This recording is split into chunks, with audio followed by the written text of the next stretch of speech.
Welcome to my channel. I am the Polax. And today we are doing something a little bit different. This is going to just be a narrated game, but I have been trying out third person a little bit. If you know me, you know I always play in first person. I have been doing this since alpha, pretty much. I have never really enjoyed third person, but I figured I might as well check it out. I do know it's better, but I've never really enjoyed playing that way. So I've been playing for first person for almost 2,000 hours at this point. And I figured why not give it a try, run a few games in third person, and make a narrated game out of it. So nothing too crazy, we are just going to jump right into this. We did have a poor start, but trust me, this is going to be a pretty awesome game.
So coming up here is a really good example of just having some basic situational awareness.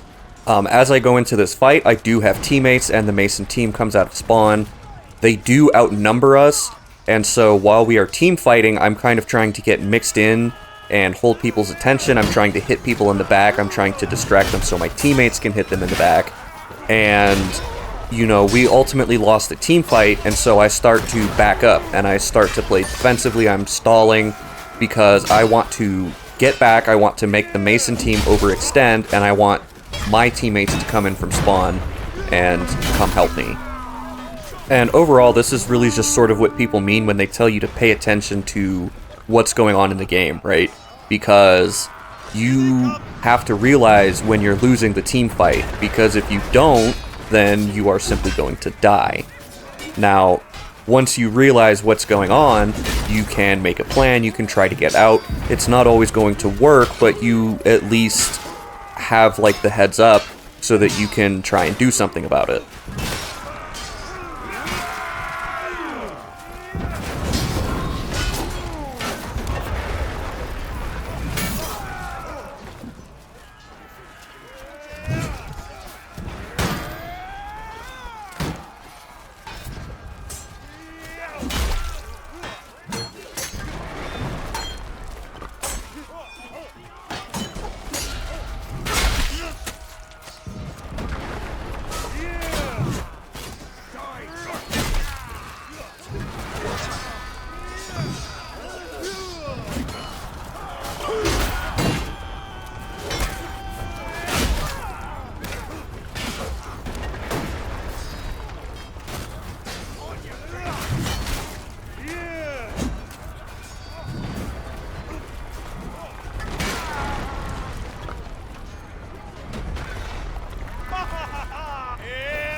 is at the wall.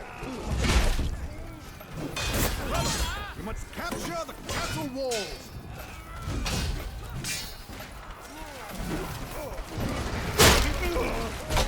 So as I come up to this second objective, I am really going to try and get off the siege tower as soon as I can. It is a really poor place to be stuck fighting. It gets very crowded, both with enemies and with your own teammates, which makes it difficult to do anything useful. And of course, people are going to be throwing fire pots because it's a choke point. People are going to be getting up, they're going to try and get mixed into your back lines and start hitting people in the backs, etc, etc. So for me, a lot of times it gets me killed, but I would rather just jump off the tower and get on the wall and fight there.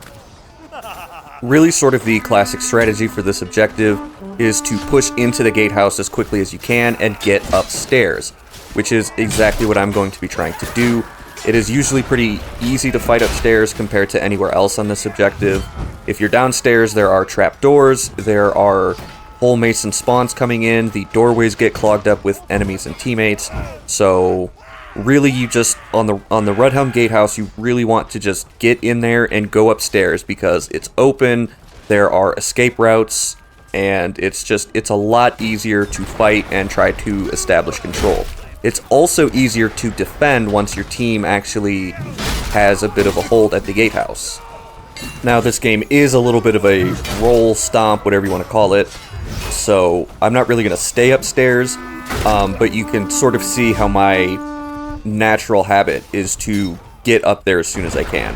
And then, you know, if there's nobody up there, you can go back downstairs, you can guard the stairwells, whatever you want to do. I mean, the team kind of had the objective right from the start, so pretty simple overall. But just as a general rule when you're playing on Rudhelm, and this goes for defense as well, when you come into the gatehouse from spawn, you really want to check upstairs because you do not want the attacking team to establish a foothold up there because it is very difficult to root them out. Regardless, we are just going to take the gatehouse and move right on to the third objective, which is burning down the tents.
Push the siege rams to the walls of their kingdom!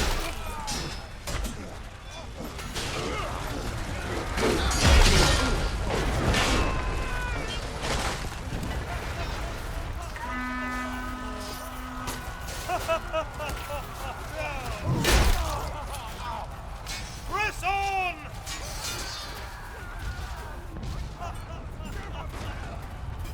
Siege rams must be brought forward!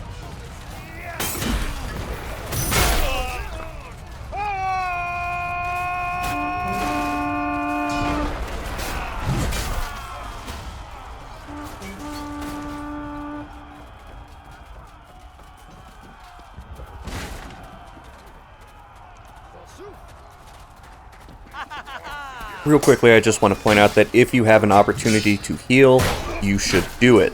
Especially if you are nearby a box, as I am right here. You know, I'm not missing that much health, but weapons in this game can do a shit ton of damage.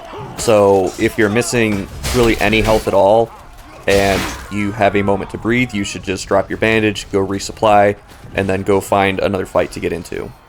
Speaking of picking your engagements, this obviously is a really poor one, because if there's multiple people on the ballista, some of them are going to fight you, and one of them is going to get on the ballista and shoot you with it. Now, to some extent, you can kind of try to work around this by footworking and, try to make them miss a shot, and then, once they have to reload, you have some breathing room to get them off the ballista. But ultimately, I couldn't make it happen, and getting shot by the ballista is going to end my streak.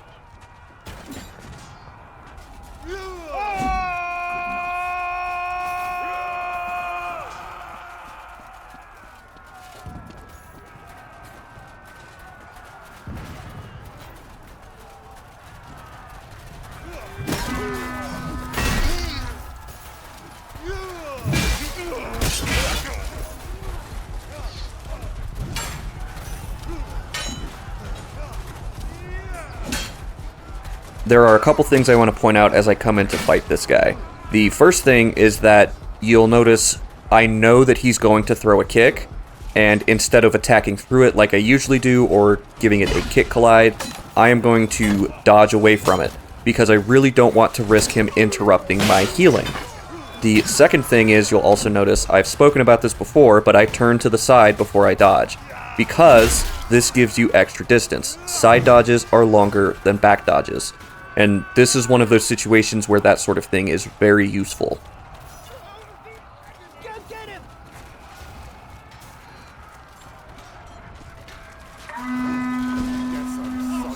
Sea traps have almost reached their walls.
Have reached the keep! Brothers, we must capture the courtyard!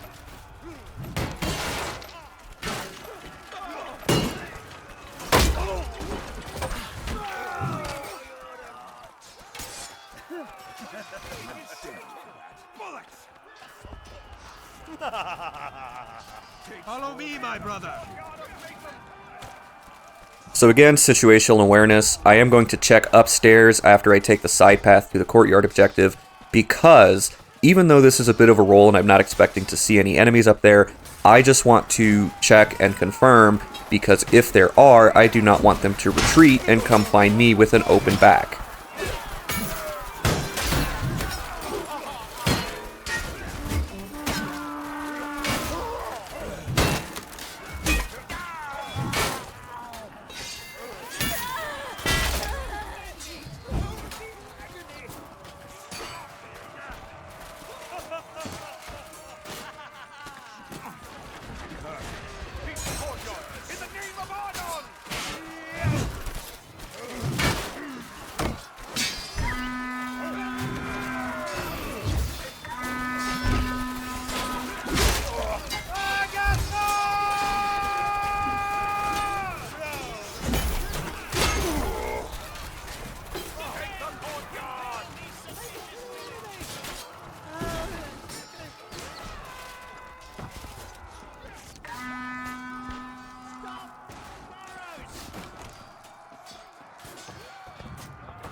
The drawbridge is lowered. Reach the castle. In the name of Argon, kill the heir of Ulrich.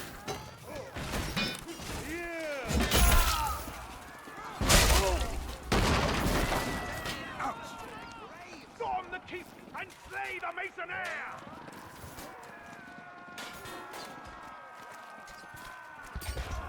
I've spoken about this plenty of times before, but poleaxe is not really a front-lining weapon, so you'll notice, as I often do, I'm kind of hanging out around the sides of this fight.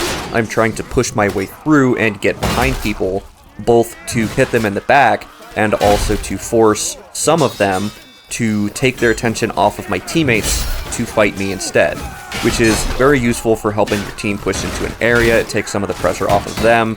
It's less HP that they have to deal with overall, and it's just a really, really good way, even if it's not that flashy, to sort of help out your team and do something that's really useful.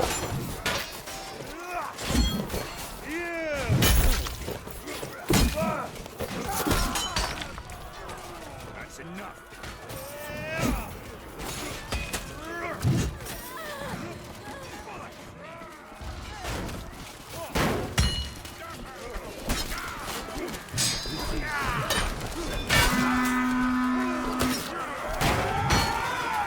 When you are healing from very low health values, I find it very useful to sort of disengage from the fight completely and rotate around to somewhere else before I get back into it.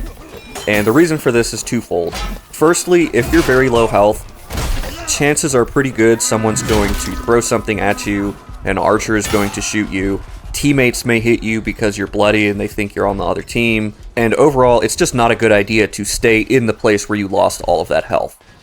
So the second reason is because healing in this game takes a very long time, especially for Knight, which has the highest HP value. So rotating around, disengaging from the fight, kind of forces you to take some time to let your HP actually regenerate, which is very useful if you get into a fight and somebody does throw something at you. You'll still be low health, but you won't die instantly like you might otherwise.